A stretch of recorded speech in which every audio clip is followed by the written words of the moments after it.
오늘도 값없이 베풀어 주시는 주님의 끝없는 은혜를 누리며 승리하는 꿈미래 모든 분들이 되기를 소망합니다.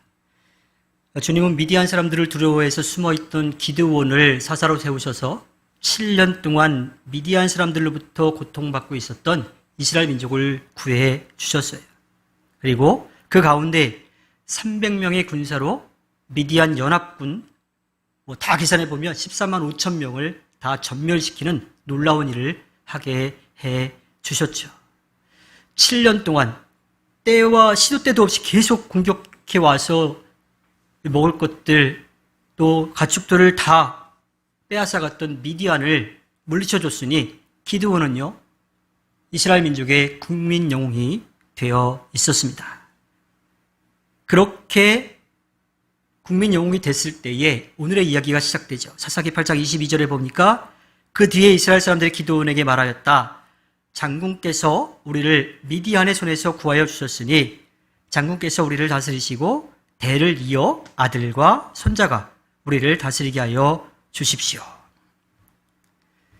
기드온은요 시도 때도 없이 계속 약탈해가는 그 미디안 사람들을 물리치기 위해서 하나님이 세우신 사사예요.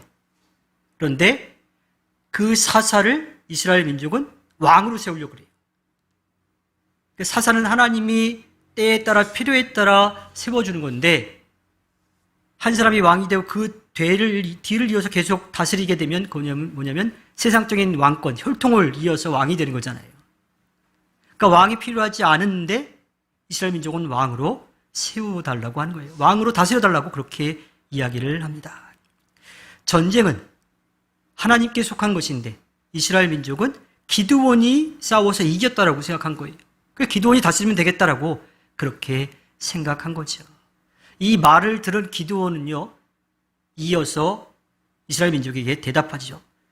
사사기 8장 23절에 보니까 나는 여러분을 다스리지 않을 것입니다. 나의 아들도 여러분을 다스리지 않을 것입니다.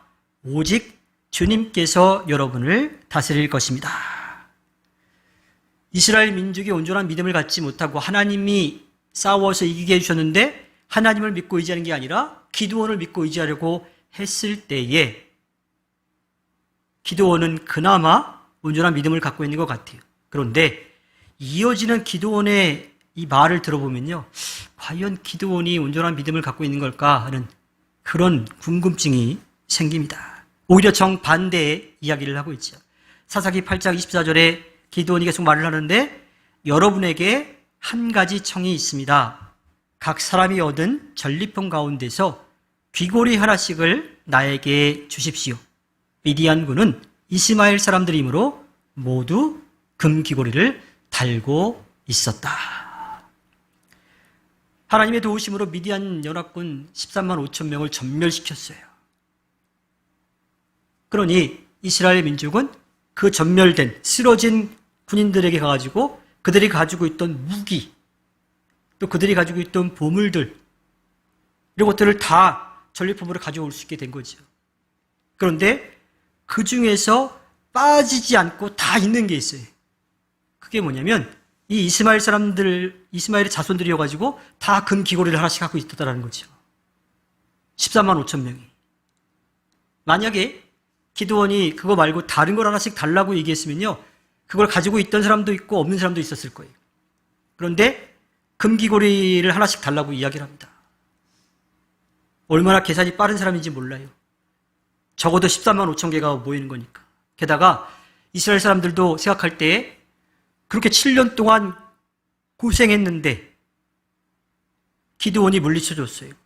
그리고 그가 그거 하나 정도 달라고 그러니까 조그만 거 하나 달라고 그러니까 기쁜 마음으로 기꺼이 내주는 거지요. 게다가 그거 말고도 다른 것들도 더 주게 됩니다.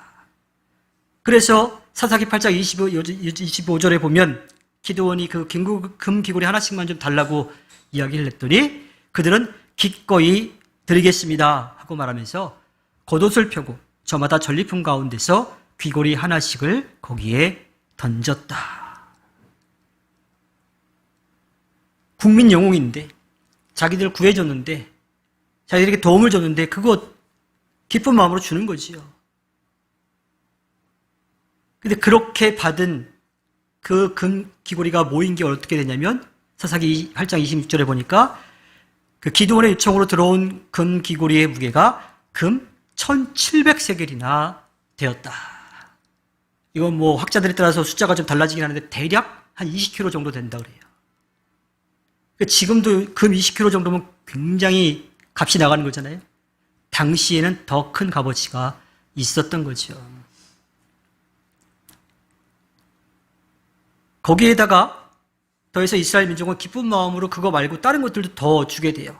이제 더 나오는데 그 밖에도 초승달 모양의 장식품과 폐물들, 미디안 왕들이 입었던 자주색 옷과 낙타목에 둘렀던 사슬이 있었다. 이 초승달 장식이라고 하는 것은요, 기드온이 미디안 연합군을 공격했을 때에 두 명의 왕이 세바와 살문나가 도망을 갔어요. 그때 그들을 잡으러 갔던 이야기 가운데 나옵니다. 사사기 8장 21절에 보면요, 기드온이 일어나 세바와 살문나를 쳐서 죽이고 그들이 타던 낙타의 목에서 초승달 모양의 장식을 떼어 가졌다. 정신없이 이 세바와 살문나가 도망간 곳이 어디냐면 숫곳이라고 하는 곳으로 도망갔어요. 근데 그곳에 갔다가 결국은 기드온에게 잡혀서 죽게 되죠. 그 두 미디안의 두 왕이 타고 있던 낙타에 걸려있던 거예요. 적어도 어느 정도의 값어치가 있는지는 몰라도 왕이 타던 낙타에 걸려있던 거라면요, 굉장히 값이 나가는 거였겠지요. 그것도 줬다라고 하는 이야기입니다. 그리고 거기에 더해서 다른 폐물들도 있었고요. 또 미디안 왕들이 입었던 자주색 옷과 또 낙타 목에 둘렀던 사슬들도 다 주었다라고 하는 거예요. 이어지는 사사기 8장 27절에 보면 기드온이 그것을 받고 나서 엉뚱한 일을 하고 있는 것을 보게 됩니다. 기드온이 이것들을 가지고 에봇 하나를 만들어 자기가 사는 오브라 성읍에 두었다.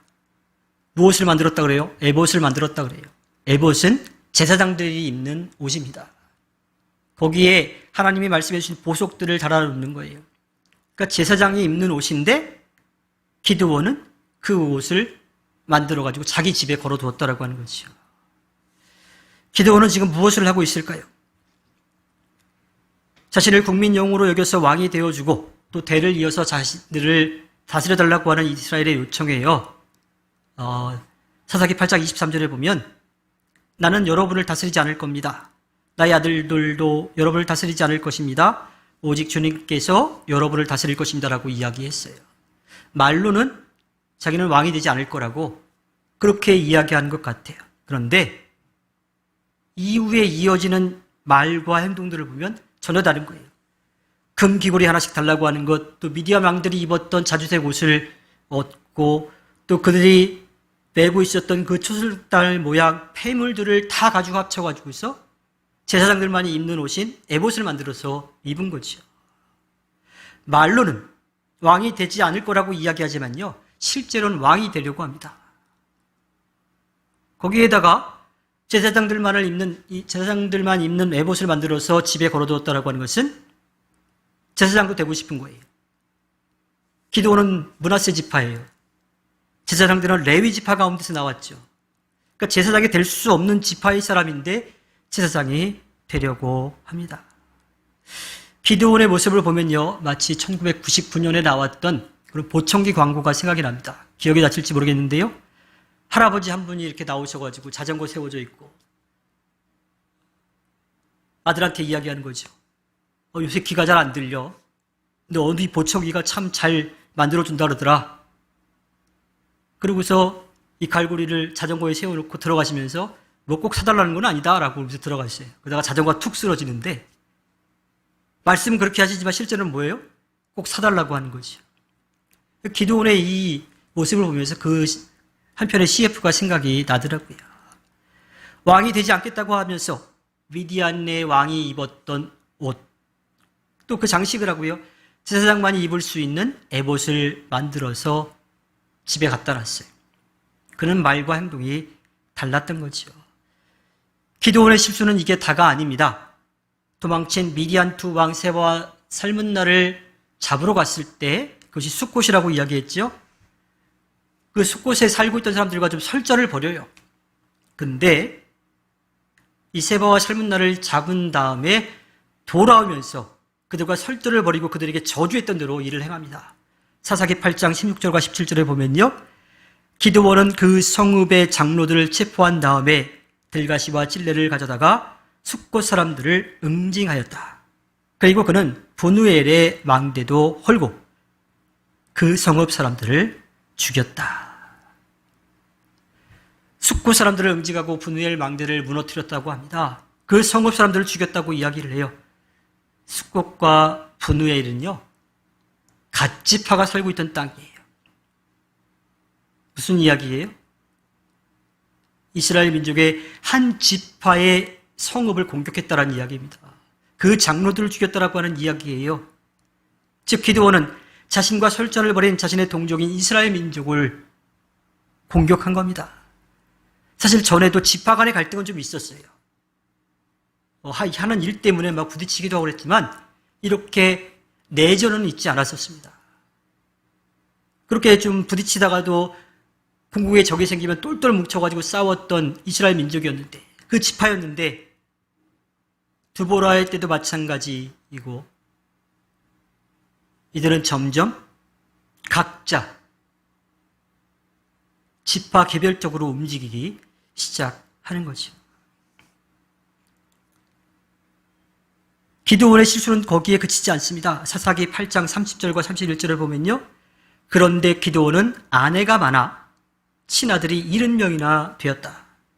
또 세겜에 있는 척과의 사이에서 아들이 하나 태어났는데 그 아들에게는 아비멜렉이라는 이름을 지어 주었다. 친아들이 70명이나 되었다고 합니다. 부인들이 많았다는 이야기죠. 부인들이 많은 건 누가 하는 일이에요? 왕이 하는 일이에요. 왕이 안 되겠다고 해놓고서 왕들이 하는 일을 하고 있어요. 첩도 있었다고 합니다. 그러니까 실제로 제대로 된 그런 계약 관계가 아닌 그런 관계 가운데도 있었고요. 거기에서 아들이 태어났는데 아들 이름을 아비멜렉이라고 지었대요. 아비멜렉의 이름 뜻은 아버지가 왕이다라고 하는 뜻이에요. 기드온은 지금 뭘 하고 있어요? 말로는 왕이 되지 않겠다고 해놓고서 왕으로서 할 일들은 다 하고 있어요. 국민영웅 사사 기드온에 대한 좋은 이미지가 계속 실추되고 있습니다. 그리고 이스라엘 민족도 다 알았어요. 사사기 8장 35절에 보니까 또 여룻바알이라고도 하는 기드온이 이스라엘에게 선을 베풀었지만 아무도 그에게 은혜를 갚지 않았다. 미디안 연합군을 물리쳐가지고 이스라엘 민족을 자유롭게 해줬는데, 그들에게 평화를 찾아주었는데, 그가 그 이후에 한 일들 때문에 이스라엘 민족은 기드온을 끝까지 신뢰하지 못했다라고 하는 겁니다. 이것은 단순히 기드온에 대한 실망으로 끝나지 않았습니다. 사사기 8장 33절에 보면요, 기드온이 죽으니 이스라엘 자손이 다시 바알들을 음란하게 섬기고 바알 브릿을 자기들의 신으로 삼았다. 어떻게 보면 이 이야기는요, 사사가 있는 동안에는 제대로 이제 가르쳐주고 이끌어가지고서 하나님을 등지고 떠나는 일이 이제 없고 평안했다라고 하는 이야기로 그렇게 들을 수도 있는데요. 여기에는 기드온의 잘못이 너무 많이 있어요. 기드온은 겸손한 척 했지만요, 욕심이 많은 사람이었습니다. 하나님을 만나서 사사로 세움을 받기 전에 아버지 요아스의 집에는 무엇이 있었냐면 바알에게 제사 지내는 제단이 있었죠. 아세라 목상도 있었어요. 그래서 사람들이 그곳에 와서 제사를 지냈어요. 왜냐하면 이제 가나안 땅에 정착하며 살면서 그들이 필요로 하는 신은 땅을 다스리는 신, 날씨를 다스리는 신이에요. 그 비를 내리게 해주고 또 열매를 많이 맺게 해주는 신이 필요했던 거죠. 그래서 거기 와서 제사를 지낸 거예요. 거기 와서 제사를 지내면 누가 득을 보겠어요? 그 집주인이 득을 보겠죠. 제사하러 올 때 그냥 오겠어요? 어느 정도 비용을 지불하고서 제사를 지냈을 거란 말입니다. 기드온은 그걸 보고 자랐어요.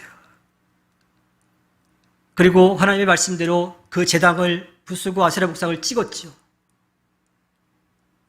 근데 기드온의 마음속에 왕뿐만 아니라 또 모두 되고 싶어 했어요? 제사장이 되고 싶어 했죠. 왜 제사장이 되고 싶어 했을까요? 제단에서 제사하도록 해주면 그로 인해서 얻는 것들이 많다라고 하는 것을 기드온은 알았던 거예요. 그곳으로 와서 하나님을 예배할 수 있도록 해준 거겠죠. 참 아이러니하죠. 바알제단 아세라 목상을 없앴는데 거기에 하나님을 예배할 수 있도록 제단을 만들어서 제사장이 아닌데 자기가 제사장인 것처럼 했다라고 하는 거예요. 그러면서 얼마나 많은 것들을 그가 취했을까요? 그러니까 기드온은 자신이 제사장이 되어서 하나님을 예배할 때에 그것을 돈벌이 수단으로 삼았을 거고요. 그 모습은 이스라엘 민족에게 좋지 않게 보였을 겁니다. 그러니까 기드온이 살아있는 동안에는 비유 맞추느냐고 그냥 그렇게 했지만 그가 떠나고 나자 등 돌려버린 거죠. 하나님을 다시 떠나가지고 우상에게 이스라엘 민족은 돌아가게 되는 겁니다. 그러니까 기드온의 그러한 잘못된 모습을 보고 적지 않게 실망을 했을 거고요. 그러한 이스라엘 민족은 국민 영웅 기드온을 떠나게 된 겁니다. 그 결과 사사기 8장 34절에 보니까 이스라엘 자손은 주위의 모든 적으로부터 자기들을 건져내신 주 하나님을 기억하지 않았다. 기드온의 잘못이 얼마나 큰지를 우리는 생각해 볼 수가 있습니다. 단순히 기드온에 대한 실망을 넘어서서 주님을 등지도록 만드는 그 일까지도 하고 말았습니다. 오늘 우리는 기드온의 실패에 대한 이야기를 좀 나누고 있습니다. 바르고 건강한 믿음으로 살아가지 못한다면 우리도 언제 어떻게 기드온처럼 무너질지 몰라요. 달란트나 사명 그리고 직분을 받았을 때요, 우리가 가장 먼저 해야 되고 또 멈추지 않고 해야 될 일이 뭐냐면 하나님 앞에 겸손한 마음으로 그 일을 할 수 있게 달라고 맡기는 거예요. 내가 이 달란트를 받았다, 이 사명이 있다, 이 직분을 받았다라고 하면서 목에 힘주는 게 아니라 그 일을 할 수 있도록 주님께 더욱더 겸손한 마음으로 서야 한다는 겁니다.